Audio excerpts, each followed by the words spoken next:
Well, good day and welcome to another show. My name's Grantley. It's good to have your company today. My guest on the show today is a lovely young lady. Her name is Angelia Williams, and she is a native of Milwaukee, Wisconsin, and she is a business owner. She owns a company called Angelia Williams Enterprises. She's been singing for a long time, and over the years, she has shared the stage with people like Fred Hammond, Burrell, Men of Standards, Clarke-Sheard. We welcome to today's program the one and only Angelia Williams. Hello.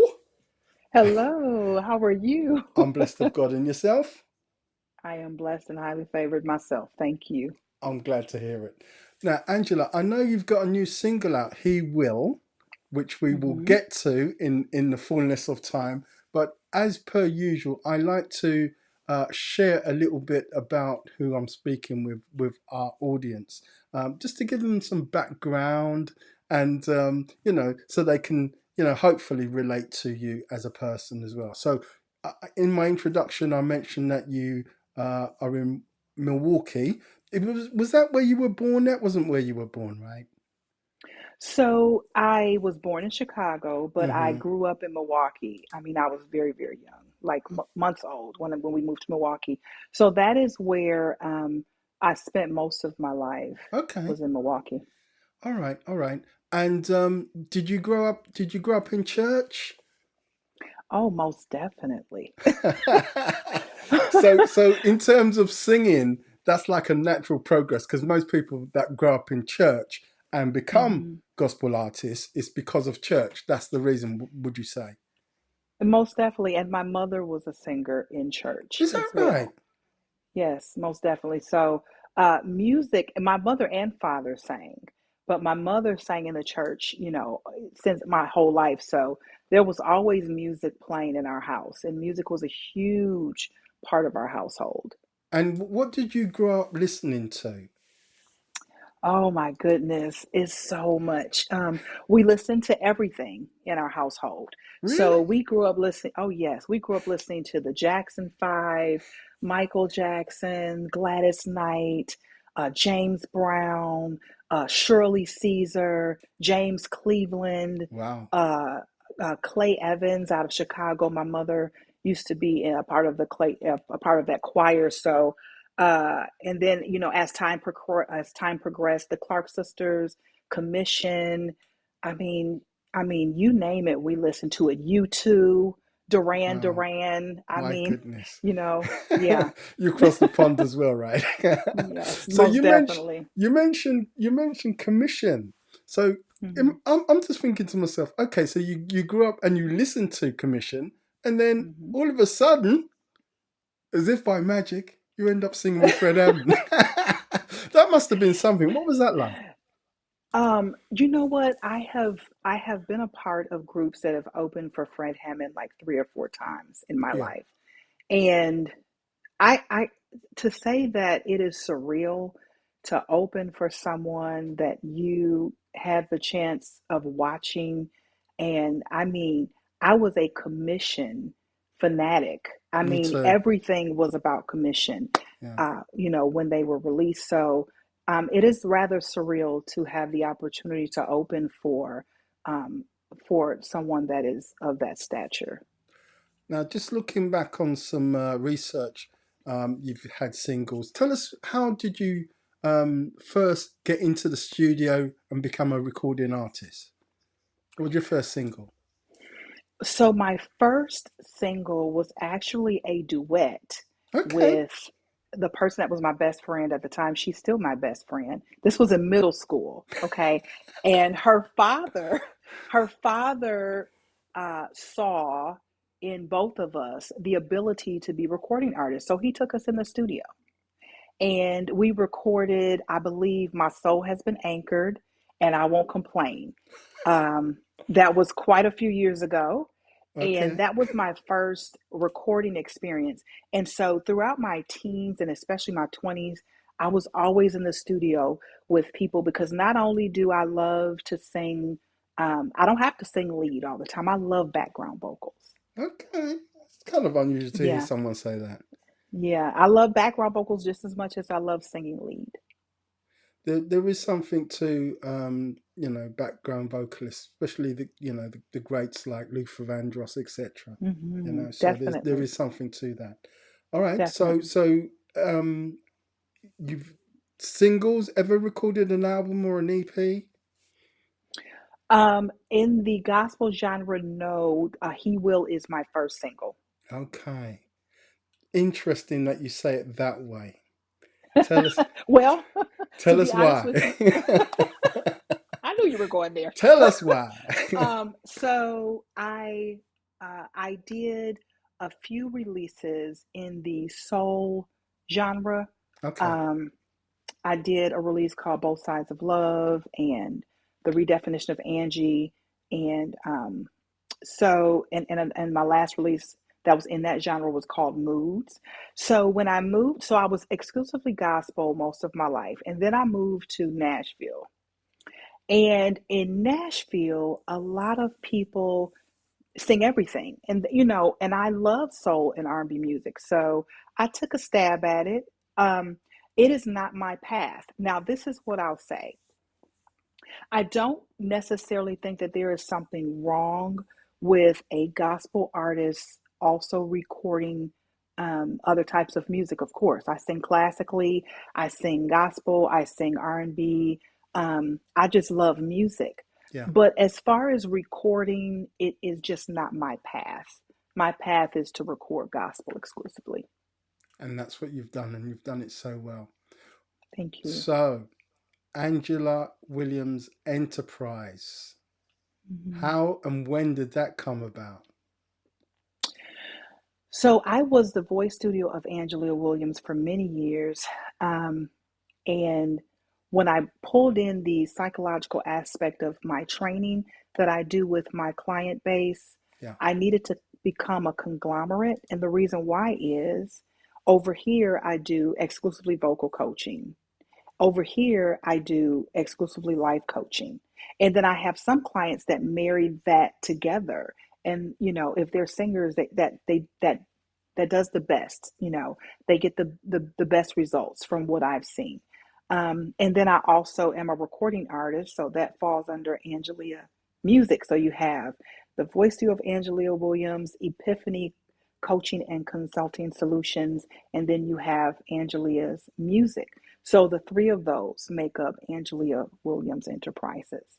which is really cool. I think I don't Thank know you. a lot of people.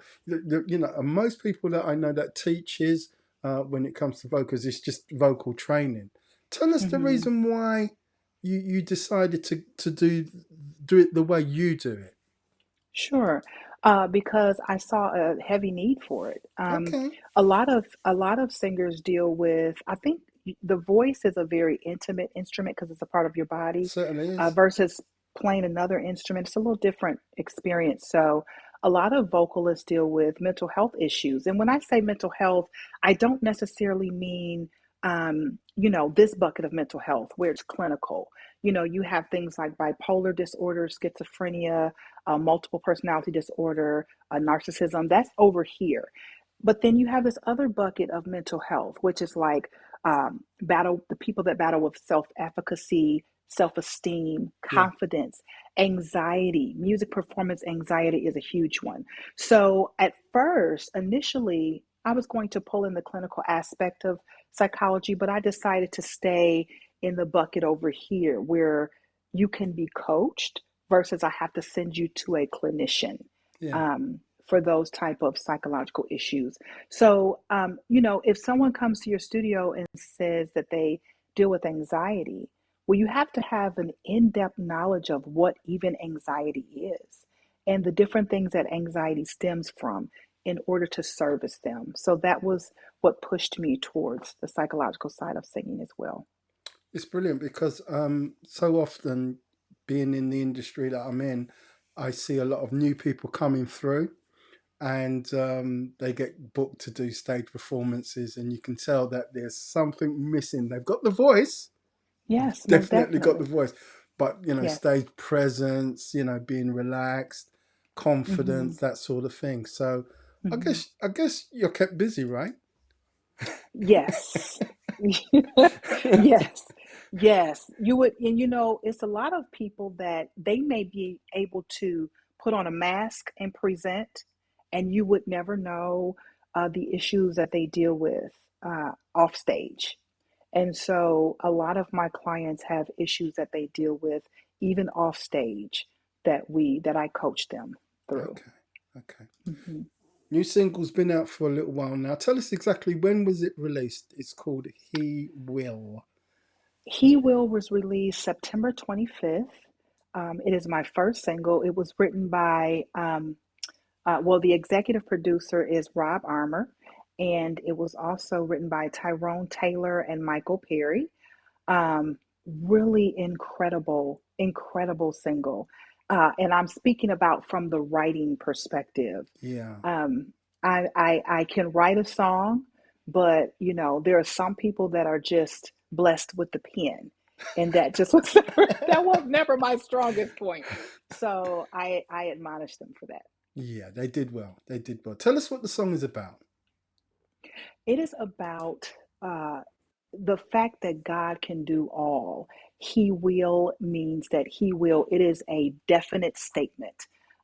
And, we live in a world where there's nothing definite anymore other than Him and His Word.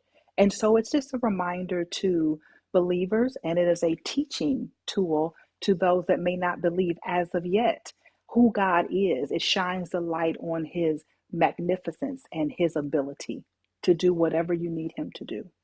Certainly is, and we'll be getting into the single in just a little minute or so. Um, so I guess you're kind of in promotion mode at the moment, right? Time to get out on the road and promote the song. I am in promotion mode. Most definitely. So how do you go about that? Have you got tours set up, or you're just doing like colleges, or what's the plan?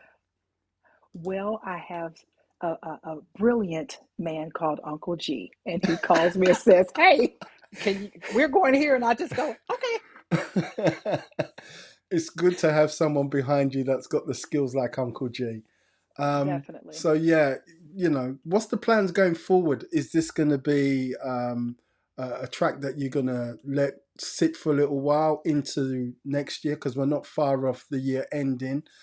Do you have hmm plans to come with another track? Will it be an EP, an album? What is the plan?